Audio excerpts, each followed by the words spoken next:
Hello, fellow followers, and welcome to FanZcene. And today, here with me, I have comic creator Will G, and we're going to be talking his new book, R.W.A.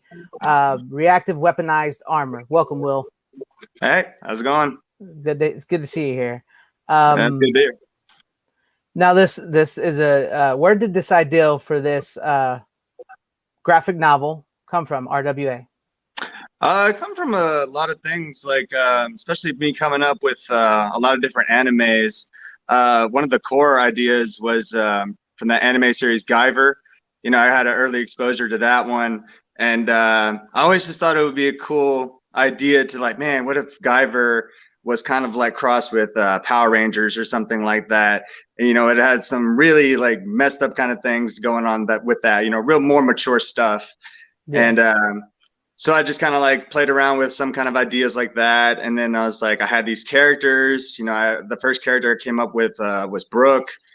And it really just kind of builded from there. I was just like, well, let me try this kind of character, that kind of character. And then I end up with Kiev, he's this samurai inspired kind of character, Diablo, real luchador, style character. And it's I mean, a lot of like the plot stuff, it built from there, and I just like was wrapping a story around it, how they connected to each other. And it gave me the last two characters, it gave me Kaliska and Donahue. Kaliska, that real hip hop kind of like personality, real outlandish, flamboyant, real fun.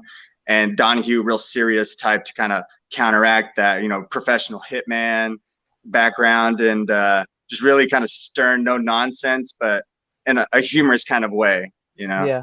And so I dig it. I love I have never really read the Guyver comics and stuff, but I've seen the two Guyver movies, which I absolutely love those movies. And the second one is my favorite. So, and I noticed that when I was looking through your book there, how similar it is to like Guyver and Power Rangers, because I'm a huge Power Rangers fan. I grew up on that, man. I love that, and so I'm really glad to see that this stuff inspired you, because this is stuff I like, So, tell us a little bit about your team that put this together.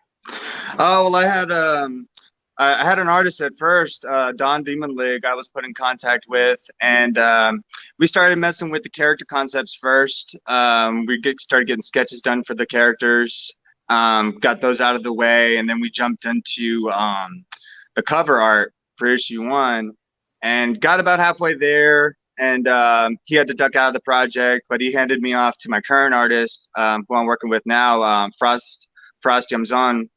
I have an Instagram page. I could probably link that to you.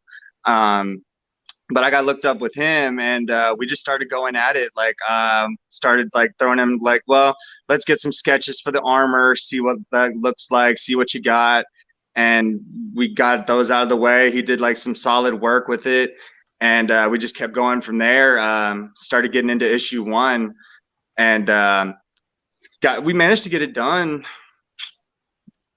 in around like 3 months. Around 3 months time it took us to finish it. We did it in like 3 phases. Phase 1 was just your first round of sketching, and then phase 2 we got into more rendering, and phase 3 it was just finalizing everything and last touches and stuff like that. And we got it done smooth. And I brought on an editor, Esteban Castillo. I brought him on mostly just to polish up my writing and stuff a little bit, if there were some rough edges there.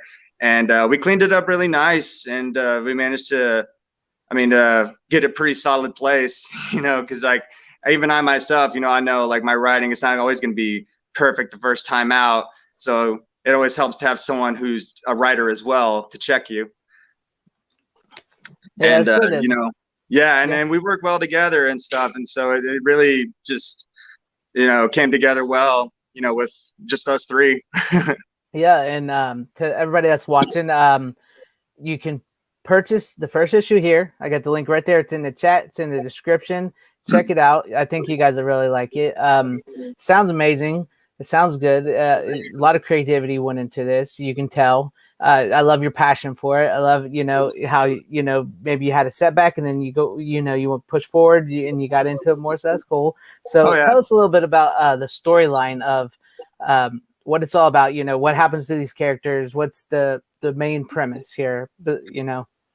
Well, the main story with this one, like, so what I have in mind is like this is I had three story arcs in mind, and so this one would be the story arc 2, and the next one I'd be going into story arc 1, finish it with story arc 3. But story arc 2, it's basically in the aftermath of an explosion. The city was devastated that it takes place in. It's a fictional city. I called it the Grove. Fictional city, kind of like Angel Grove, a Angel little Grove. bit there, yeah. A little thumbing of the nose there. I know a lot of Power Ranger fans that would probably really love this, so I'm gonna have to tell them, especially Exactly. my buddy, the Rookie Critic, man. He's a huge Power Rangers fan, so I'm gonna have to tell him about this because I think he would love this. Absolutely, and that was the thing too. I was up with like just with the color coding alone, I was like, dang, is that like a dead giveaway that it's Power Rangers inspired? That they all have their specific colors and everything. I was like, well, I mean, it's not really, the color pops, but I think it stands on its own there. Yeah. But so anyways, to the plot. So this whole attack and everything, and it's this alien warlord behind it, Grimhane, my main antagonist character, and he has connections with this other alien character, Zorn, who was basically stuck there on planet Earth kind of deal.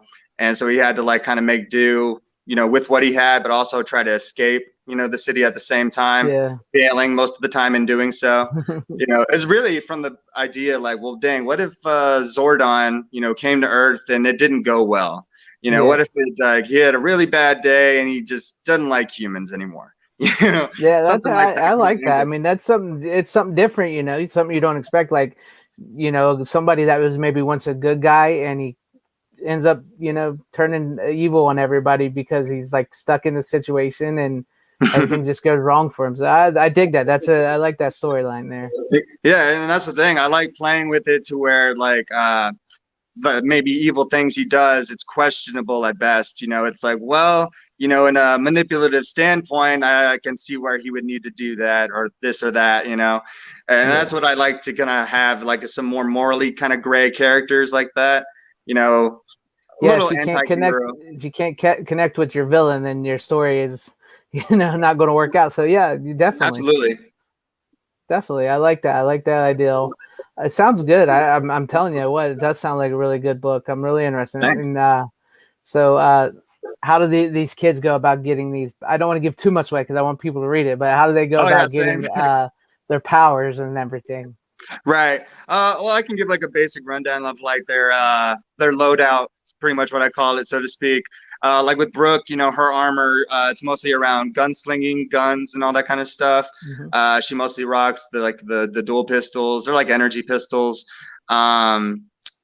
She also so she has like a missing arm, so she has like an arm cannon that she can manifest, amongst other things. It's kind of a bit of a go gadget arm, but I wrangle it into where it's not some OP thing, nothing really like OP, go for something balanced with it. Yeah. And then so with Kiev, more samurai inspired, more about the sword. So he mostly gets into that kind of stuff. Shotgun, he's got like an energy shotgun as well. I just thought it'd be cool to have like samurai shotgun combo there. That's pretty neat. That's something you don't really think of though. Right, exactly, yeah. And with Donahue, I went more like a gambit route, because he mostly throws they're like energy grenades. He can vary them in size and power and stuff like that. Sets them off at will and that kind of stuff. Yeah. And then he's also has a sniper rifle, sniping abilities and stuff like that. And it coincides, with his hitman background and stuff, and so I wanted to do some kind of, you'll get some cool trick shots out of him, in some action scenes that I got down the line. Let's see, Diablo, I went more with a hands-on, kind of approach. He has like a sumo luchador background.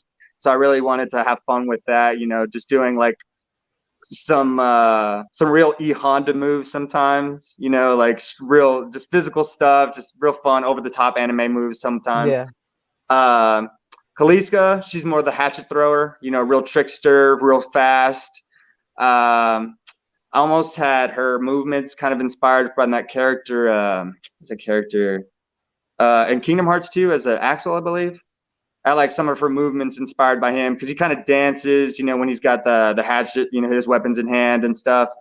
And so it's just kind of just playing with ideas there. And I mean, that's pretty much, they have the same general abilities, you know, when they have their armor on. It's just more like they have their own specialties as well, you know, that also make them an efficient team. Yeah, I like that because it's like you can tell by the way you're talking about each character has their own personality, their background, that you've thought them out. So they're well fleshed out, they're well characterized. So that bodes well right there, right off the bat for the story, because it tells me that you care for these characters and you have, absolutely, you know, each character is mapped out and their powers sound great. I'm telling you, I love this story. It does sound good. I will probably buy me an issue. So you got awesome. one for me coming. So I'll buy the first one. Good deal. And I got physical copies as well. I got just Wave 2 copies. I had a wave of issue 1. I like physical copies, man. Yeah, no, I got one right here. Like I just got it in my hands and everything. I had to do another round. Like it had the the social media links on it. I don't know if you can see it. Yeah. I had to put those on there. But they came out really good. The picture quality came out great. I went through Morris Publishing for it. To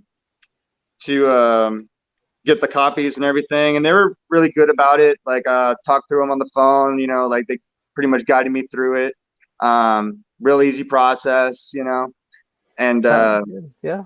They came out really good. I prefer me a good like physical copy of something. I'm big on that, so I dig that.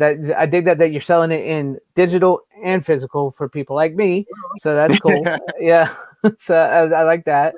And you know, we've had some love here for you in the chat. You know, people talk about they can't wait to get theirs, and the Hero Gone Astray is always an interesting hook. And yeah, buddy. So they held to the chat out there. Thank you guys for hanging in there. Thanks, Chad. Appreciate you. Yeah. So what else can we talk about this here? Now, how long? Go ahead. Yeah. Oh no, go ahead. Sorry. Let's say, how many issues do you plan this to be? Well, for this story arc, I had in mind 13. 13 issues? 13, and then going forward, I think it'd be the same format, like with every story arc. Let's see, it takes us like around, like we were saying, like 3 months to pump each one out to get them all done. Now that I got it, like everything figured out, you know, like putting it out digitally is no problem. The physical copies, same thing. I mean, the only thing I was really planning to do with those was take some of them to some comic book shops I have around. Just start pushing them out that way. Some of them were down with it, so I was like, all right, cool. Let me just get more copies. And then we had that whole plan, man. Yeah, that's a good plan. Yeah, I mean, that's just, I figured the best way to really put it out there and stuff. And where I'm at is in the Austin area, Austin, Texas. So it's got plenty of shops around, you know, and so just gonna hit the list. That's man, that's worked. It's worked for years, man. That's like what they used to do in music, to get to radio stations and play, and then boom. So that's good idea, good plan, good follow through. Now the 13 issue arc, do you have it mapped out? Do you have a beginning, a middle, and an end to where it all concludes? Or are you going to like leave it on a cliffhanger to set up the next issues, the next arc? Like I said, I don't want to give too much away. I want people to buy this. I want them to be surprised when they read it. So as much as you can say. I'd say yes to both, really. Like I came into it definitely with a master plan, you know, and it's just a lot of like my sentiment in regards to the media coming out nowadays, you know, because a lot of like why I took the shot that I did with the comic in general was I was at the local store and I was just looking around, all the covers, none of them really stuck out to me. You know, there was just nothing that really grabbed my eye. Teenage Mutant Ninja Turtles Batman crossover did, though. That crossed my eye, and I was like, yeah, one of the few, but it's always the crossovers that really always catch my interest. Never like straight up, you know, DC or Marvel stuff they come out with, you know. maybe some Batman's here or there, some Punisher, but that's what made me want to take it, because like, I mean, the comic art I went for, yeah, it was expensive, but like the imagery I think I went for, like, it's well worth it. It came out really nice. I think it really it's a real standout kind of thing, because I mean, I don't see much like it, and so yeah. I mean, that's good. I mean, it's like and like you said, you was in anime, and then like you're using like the anime with like the American style. So I yeah, kind of like that. I like that. I like that feel. because And it really makes for something dynamic. Yeah, yeah, like, and that's a lot of what I wanted to go for. Like, because I like the manga style of their very dynamic panels and stuff like that. My frustration with the more mainstream titles, like, like I've seen, they're mostly rectangular, square, or wasting the space, of the page. And I'm like, dang, like, you're wasting a lot of pages here. Like, there's a lot you can do, if you're just a little experimental with it. And that's the route that we took with my artist. Like, he was basically, well, as far as experimenting, are you okay with that? And I'm like, yeah, definitely experiment away, because I mean, that's one of the only ways I know to make something unique. And so yeah, you yeah, just went with it, and it all turned out great. Like, I've been happy with all of it. Like, every panel he comes out with, I'm just like, dang, how, like, how's that come yeah. through, like, to you? But You gotta take chances, man. Experiment, get it out there, and yeah, and it makes for absolutely. a better product. You can tell. Like I said, I love your passion. I love how you care for this. I love like what you're putting into it, and the well thought out characters, the storyline. It sounds good. I'm digging it, and I'm hoping people out there are feeling it too. So check it out, guys. Once again, the link is right there in the chat. I got it on the screen. It's in the description. Go check it out for him. Get you a copy. You got another one here that says, "Can't wait for my copy." So that's cool. And my boy Nerd Scum here said, "Texas boys represent." So Is that's there? good. Yes, yes, yes. So, is there like anything like in your life that inspired that you've used into the book? There are some things here and there. Yeah, like for some of the action, it's maybe influenced by some movies that I've seen. A lot of like the inspiration I have, that's like part of the amalgamation for it, is that movie, The Raid. Oh There was The yeah, Raid I still Redemption, need to and then see it. the sequel. Definitely I one know to run everybody off the talks about it, list. talks about the action. I've been so busy for so long. I haven't been able to see a whole lot of movies, and that's one of the two of them two are on my list to watch. So Yeah, that one is choice. Like, those two movies are choice. Like, yeah, as far as action movies, I'm just blown away by them. Like, the way they, I mean, there's no quick cuts whatsoever. That's just my favorite thing right there. yeah, I always hate action movies. They're quick cutting. You don't see nothing. It's yeah, and so, but yeah. yeah, but yeah. Ultimate goal though, like with R.W.A, like mine would be like to get an animation done. That'd be the ultimate goal there. You know. That'd be Uh, cool. Yeah, because I've always like another inspiration there was the Spawn series that came out with on HBO, the animated series, and I was at a young age exposed to that, and I was just fascinated, like Yeah, how cartoons can be so dark, yeah.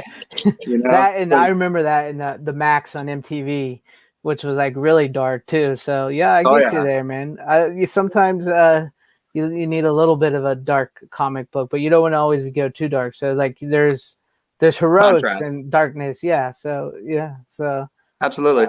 yeah. So I hope you do get that to that part of your goal. Um, so I'm trying to think about some more stuff I can get out of this because, like I said, I really don't want to spoil it, but I'm trying to get as much information so everybody out there knows. Um, so you said like it's a Zordon type character comes down and he's like stuck. So is he like the cause of where all this comes from?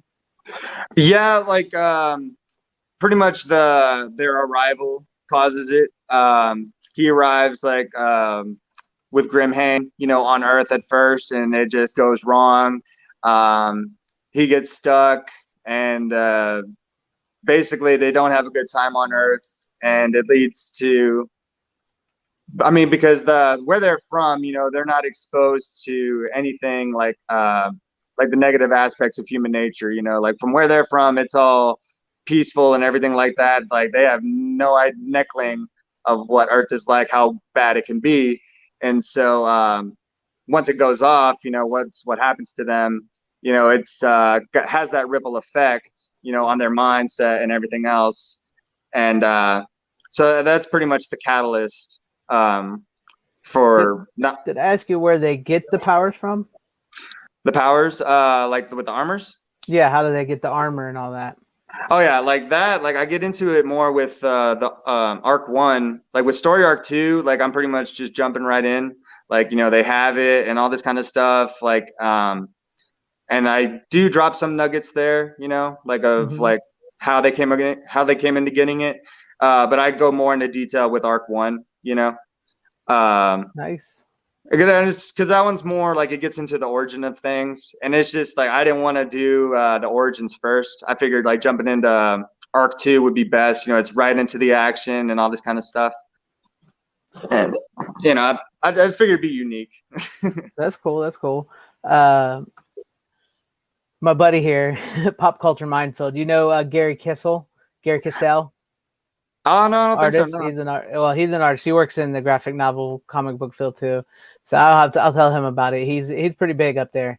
So I'll tell him about it, and maybe he's watching right now, so maybe he'll see it and check it out. Oh yeah. Yeah. So yeah, Gary, he's a cool guy. If you don't know him, check him out. Check out Gary. Art of Gary Kissel. You'll love it. Is he on Instagram or anything, or? Yeah, he's on Instagram and Twitter and all that. Okay. I draw pictures. Draw pictures, yeah. Oh, he's good. He's good. So all right. You got your first issue's out now, right? First issue's out now, yeah. Now. And you're working on the second issue? Yeah, like with issue 2, we're into phase 2 right now. We're about halfway there. And then once it's, you know, phase 2, like if we hadn't had any major setbacks, which I don't think we're pretty good right now. And phase 3, I mean, it only takes roughly a month to get all of them pumped out. Unless my artist just hits a roll and he just, you know, pumps them out. I mean, because he's pretty much a one man army. You know, with him doing the artist himself, you know, all that kind of stuff. Yeah. I mean, that's what I've been mostly amazed by, the fact that he's able to do all the paneling and stuff. You know, it's pretty crazy, like to think like one person was able to do all that. You know, now, does he ink it too? Came up thinking it takes a big team, you know, to do all this. Yeah. You know, it definitely takes maybe 2 or 3, you know, and so he does like the inks and everything, all of it all together. All of it digital, yeah. Like he's mostly sticking to digital right now. And I think it makes things pretty efficient, you know, and then it still comes out really solid, you know, the artwork that he pumps out. Yeah. So, and very smart. Gary says very smart. Oh yeah. Yeah. He would, yeah. Work smart, not hard. You know, that's my motto. Yeah. Work smart, not exactly. So what else? I'm trying to think here. You know, because I want to give you the full half hour so you can explain it and get it to everybody. So we've been going for 23 minutes. Yeah. So I'm trying to give it. Covered. Yeah, good shot. Yeah, I want to give you, you know, I want to give you as much time as you need to tell people about this, because I want to, you know, I want to help you, because I'm digging. Like I said, I dig it. I'm digging it, all of it. The Power Rangers Guyver inspiration, the fallen type hero type thing. You know, all that, and I love that you're like pushing it, you know, you're getting out there in the comic book shops and all that. So you know, I'm digging it. I'm loving this. So oh yeah, because like I mean, the inspiration to put it out there by myself was like through Kevin Eastman, I believe, right? He's mostly selling them out of his van, you know, when he was starting out, right, with Ninja Turtles and everything.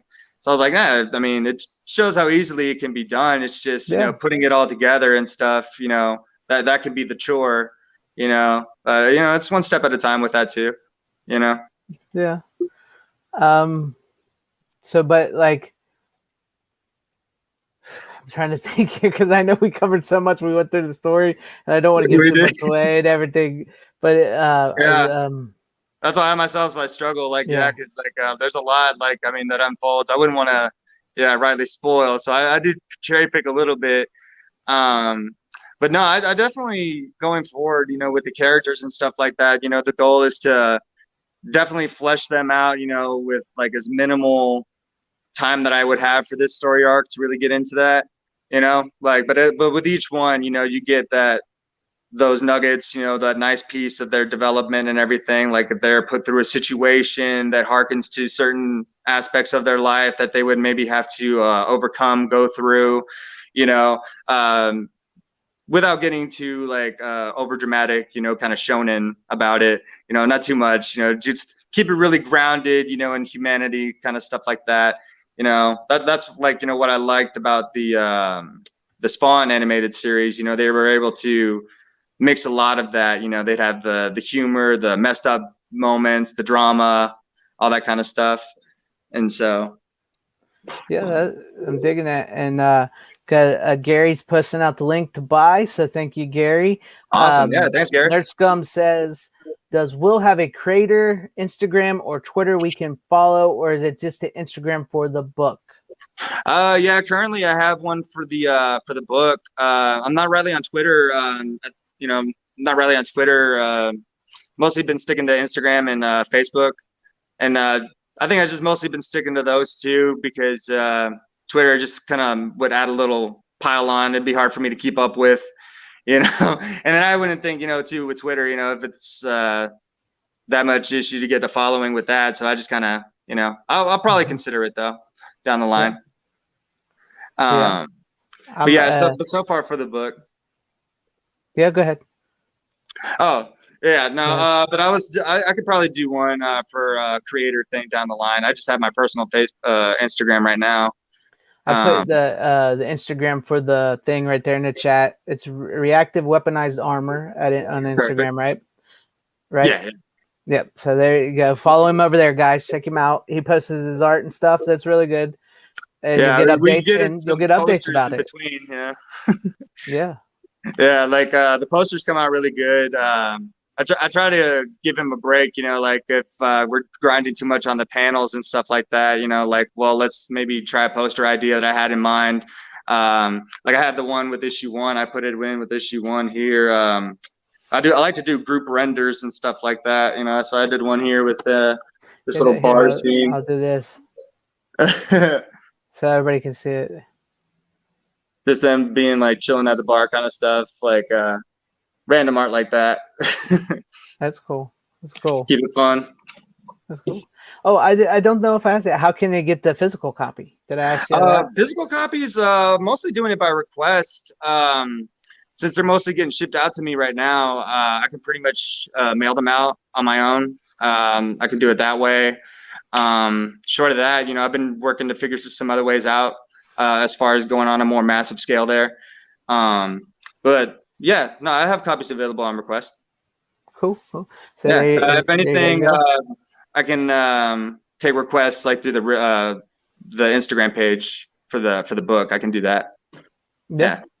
So follow them on Instagram if you guys want a physical copy. But like I said, you to buy the digital, the link's in the chat and in the description. So go buy you a copy.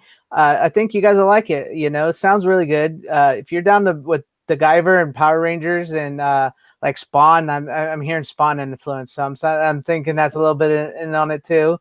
So check that out, man. It sounds really good. It's like a darker take on like a Power Rangers type story, but it's its own original thing. So that's what I like too, because you may be taking inspiration from these things, but it's your own original idea. There's a fine line between what do I say, like homage.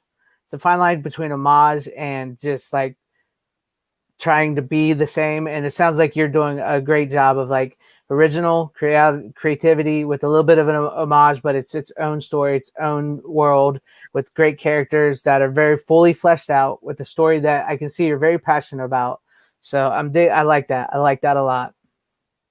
Oh yeah, absolutely. Yeah. Like, I mean, it's just like once we get through issue 2, like, I mean, I don't think we're going to stop. I think so far so good. Like we got it all coming and figured out, and yeah, full sails ahead. Yeah. All right. That's been 30 minutes. We can go longer if you want, but if you're ready to go, it's up to you. Oh no, yeah, I think we're good for now. Yeah, we can definitely cut it, but yeah, definitely looking forward to if we do it for next time. Like, definitely looking forward to it. Yeah. And thank you to everybody in the chat. Nerd Scum, Gary, Moria Kitty, the Clown World Reviews, Finn, the Naked Nordic, Gargadons? Gargadons. Gargadons. Yeah, your buddies are here too, so I'm trying to get everybody here. RL and JB Ruiz. Is that how you say that? I think, yeah, Ruiz. Yeah, Ruiz. Yo, Ruiz. Yeah. Thank you guys, everybody. And everybody that didn't chat, thank you for showing up too, because I know you guys are there watching. I appreciate it. And great show, buddy. Thank you, Gary. Check him out, Gary. Yeah, I think you might like that book. Everybody, get your copy. Links in the description in the chat. Thank you, Will, for coming on here. I really appreciate it. I'm liking the sound of your book. So everybody, get you a copy today. With that, we will end the broadcast. All right.